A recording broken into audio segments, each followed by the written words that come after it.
तो सुखदेव जी ने परीक्षित को भागवत की रचना कैसे हुई, हर चीज़ के बारे में बताया। उसके बाद श्रीमद् भागवत के 10 तत्वों के बारे में बताया।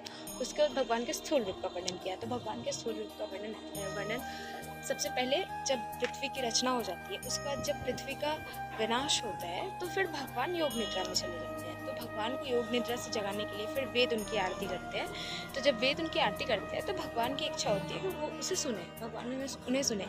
फिर उनकी सुनने की इच्छा से उनके कान प्रकट होते हैं, फिर उनके सूंघने की इच्छा से उनके नाक प्रकट होते हैं, देखने की इच्छा से आँख प्रकट होते हैं, खाने की इच्छा से मुख प्रकट होते हैं और आदि आदि की इच्छा से आदि आदि अंग प्रकट होते हैं। ठीक है। उसके बाद फिर बताया जाता है कि भगवान की इच्छा होती है कि अब वो एक से अनेक हो, क्योंकि भगवान की माया के बिना कुछ भी नहीं है। हम सब में भी भगवान विराजमान है। तो इस हिसाब से भगवान की फिर इच्छा होती है कि भगवान एक से अनेक हो। तो सबसे पहले भगवान के अंदर से जल प्रकट होता है, जिस जल का नाम पड़ता है नार।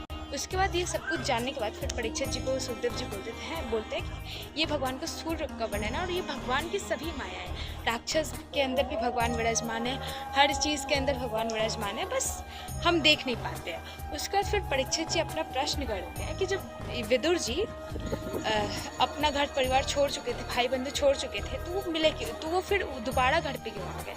और उसके बाद प्रश्न करते हैं कि भगवान विदुर जी का और मैत्री मुनि का मिलन कहाँ हुआ, उद्धव का मिलन कहाँ हुआ, सब चीज़ का प्रश्न करते हैं उनके पास जितना था।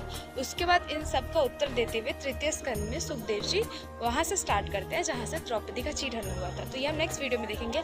अभी के लिए बस इतना ही। आप फॉलो कर लीजिए। राधे राधे।